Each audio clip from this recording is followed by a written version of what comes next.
Your brain is wired to resist change, so we're gonna trick it into building habits for you. If you've been struggling with new habits, it is not because you're lazy, it's because you're using a system designed for you to fail, or worse, you're not even using a system at all. In today's video, I'm sharing how to hack your brain into building habits easily, and spoiler, it's not about pushing you with motivation. Hello loves, welcome back into another step of our glow up journey. Today you're in for episode 3 of our glow up series.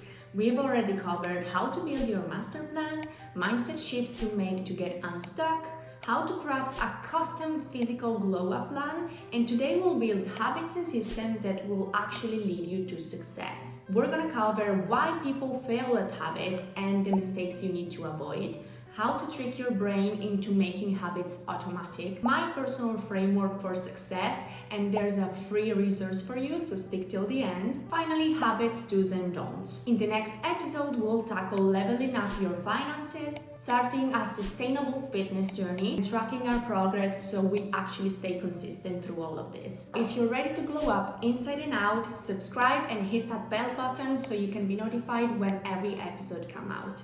So let's dive into it. If there's one thing you need to understand is that your brain hates change. By default, our brains view any extra effort as a threat. And that's not because you hate yourself, it's because your brain wants to keep you safe. And this is going to happen even if the change is actually good for you in the end. The brain is still going to see it as a threat. To really help you understand why it is and to help you overcome it, we have to do caveman brain 101. As a human species, we're evolved to avoid risk. At that time, our energy was precious and threats were actually real. And that is why today new habits still trigger that threat signals in your brain, and that is why your brain is resisting change even if you know it's good for you. To the brain, it's actually safer to do what's familiar than to do new things. So even if actual threats are rare, you're not gonna probably be attacked by a tiger today, but in today's age, looking at emails or doing this kind of stuff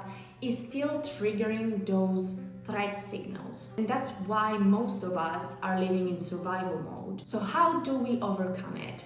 The first thing we need to think about is to make this change so small that our brain doesn't notice and it doesn't, fire the alarm and we don't go into panic and stop doing that. We need to make change really small. That's also why motivation is important, but motivation alone won't work. And that's because motivation, willpower, they fluctuate. You're not having the same willpower level throughout your day, throughout your week, throughout your month. That means they're not reliable. So if our habit plan relies on motivation, you can see why we're not achieving what we want. Another thing that can really sidetrack you is not having the right system or having no system at all. Basically, for everything in life, you can't improve what you don't track and you don't measure.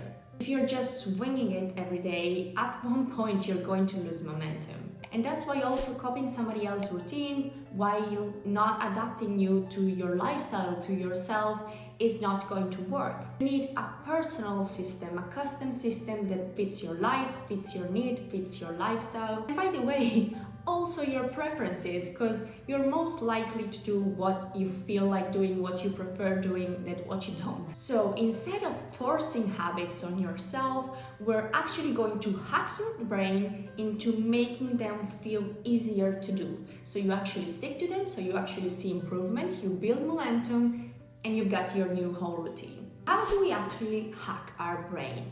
Basically, our brain are like suspicious guard. Imagine them this way. The moment they sense a big major change or a major effort, they sound the alarm. These 3 hacks I'm going to provide you with are going to make sure the new habits stay under the radar and the suspicious guard do not sound the alarm. Actually, not only our brain won't sound the alarm on our new habits, but it will reinforce them.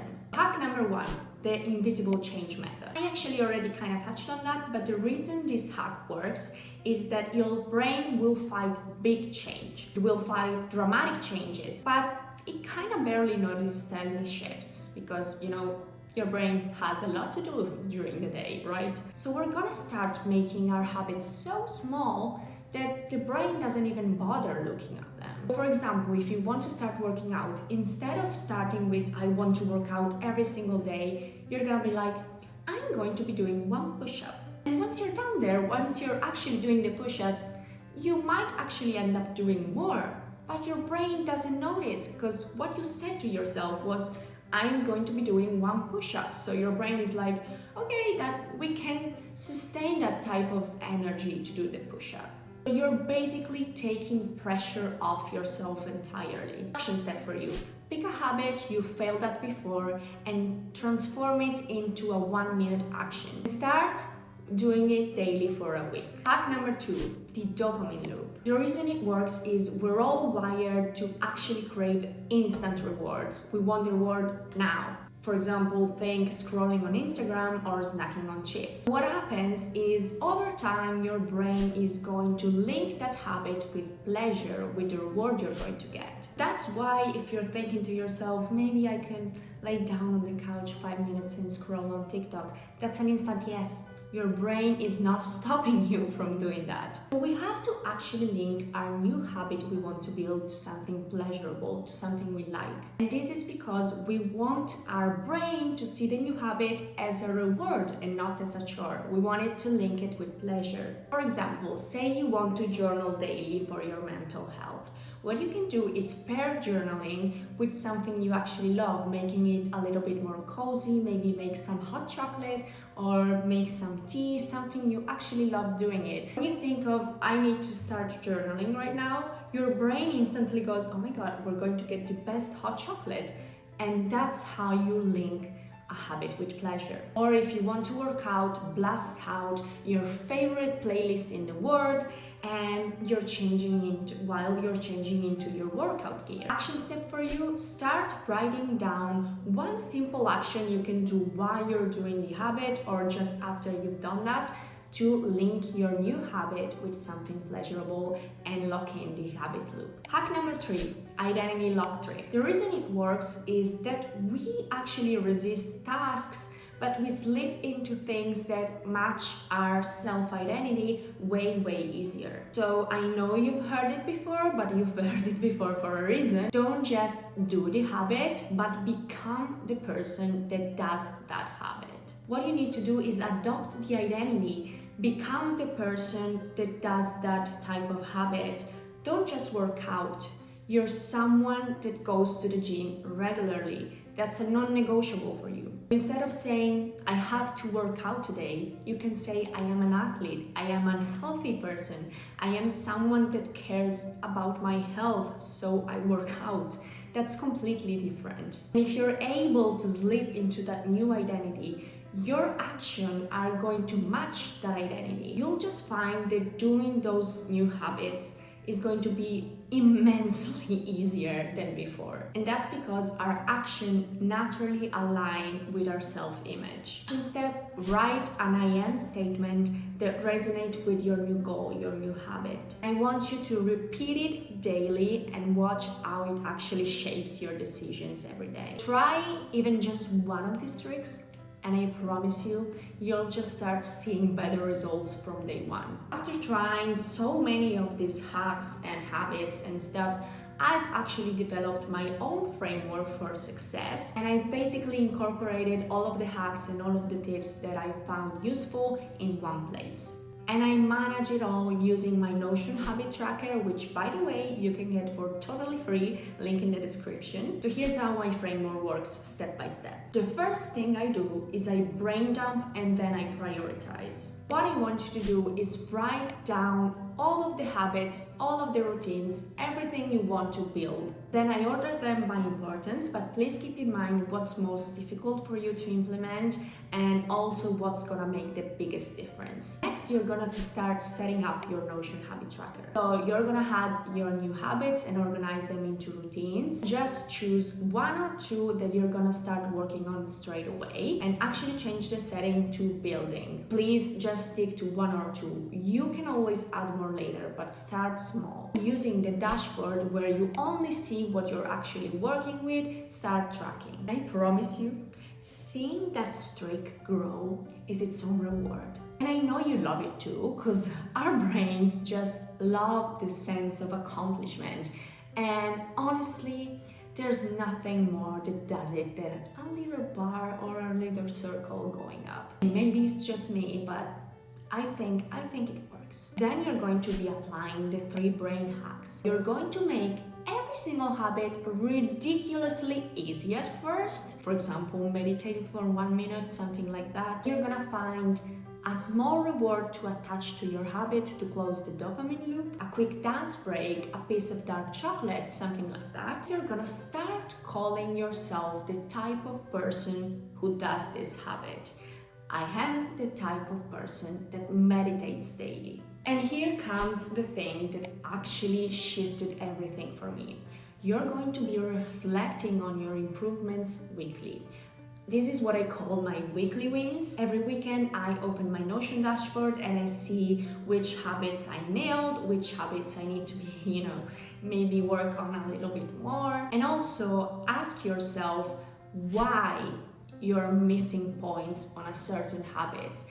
Was there something that happened that week? Did you not sleep well? Were you not in a good mood? What is it that is influencing your habit? What is it that makes a change for you in when you do your habits compared to when you don't? And once you do that, you can adjust your habit to, maybe make them even smaller or make them more enjoyable. You do your habits, you reflect, you adjust. You do your habits, you reflect, you adjust, and you build that feedback loop that actually helps you refine your system until it becomes effortless. As I said, it's called weekly wins. So at the end of the week, I also celebrate my wins.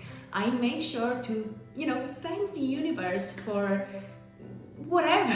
I want to feel grateful. I want to celebrate my success, even if it was I did 1 push-up every day. I don't care, that's still a success, because last week I was not doing anything. And that also helps you acknowledge the new identity you're actually building. And by the way, our brains love positive reinforcement. To one extent, we're actually like dogs. Think it this way.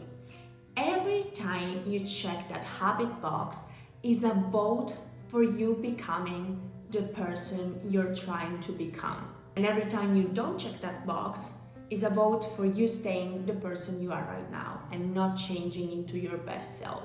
To help you out, let's go through habits, do's and don'ts. What are the mistakes you can avoid? For me, I heavily relied on motivation at the start, and I didn't build a system that actually helped me. You just can't rely on feeling inspired and motivated every day. You need to design an environment for yourself that makes it easy for you to take the right vote, to make the good choice. That way, doing the good habit you want to do becomes kind of unavoidable. For example, if you're hungry and you only have healthy snacks in the house, it becomes unavoidable that you take a good snack instead of chips because you don't have chips. That sounds so easy, but it's so life-changing. Another mistake I did and I want you to avoid is going from 0 to 100 overnight. For example, if you've never worked out, waking up and jumping out of bed for 6 a.m. gym sessions, and that's what I used to do. I've done it for 3 months going from I've never been to the gym in like 2 years and going to the gym every day at 6 a.m. Well, not every day, 3 times a week, but you get it. Let me tell you, while it does feel good at the start, it's a recipe for burnout, and that's actually what happened to me, and I want you to avoid it. So start small and build momentum. Another big mistake I used to make is I completely ignored my lifestyle. So I used to watch these, morning routines from influencers, and while I would love to do them, my life is just a little bit different than that. I don't have that much time in the morning.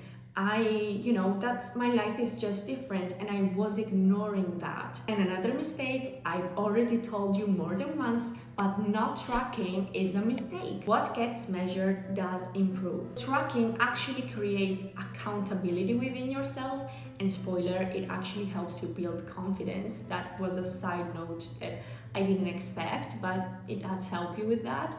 And also you can see visual progress, and that also helps you stay motivated. So little tips for you.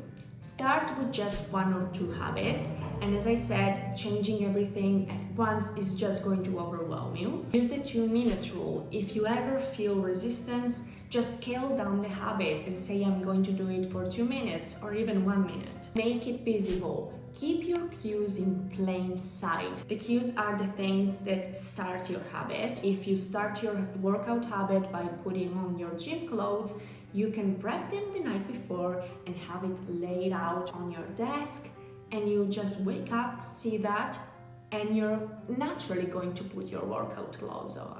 Buddy up. If you can find a friend or a community, someone that shares this journey with or that helps you keep you accountable, is going to make the biggest difference. At the moment, I'm kind of lacking of that. So, do you want to buddy with me?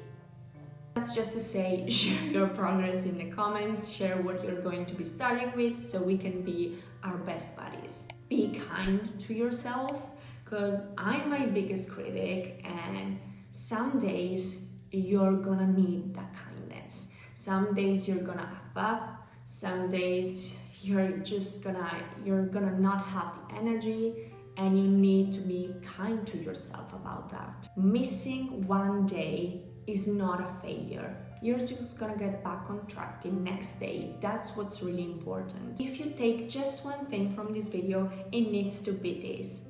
Habits are not supposed to be hard. Your brain is going to fight change with everything it has unless you make it think it was its own idea. Next up, we're tackling financial glow up. Because you want to actually glow up, you need your money to glow up with you. Subscribe so you don't miss it, and make sure to grab my free Notion habit tracker. Let's get to the next episode.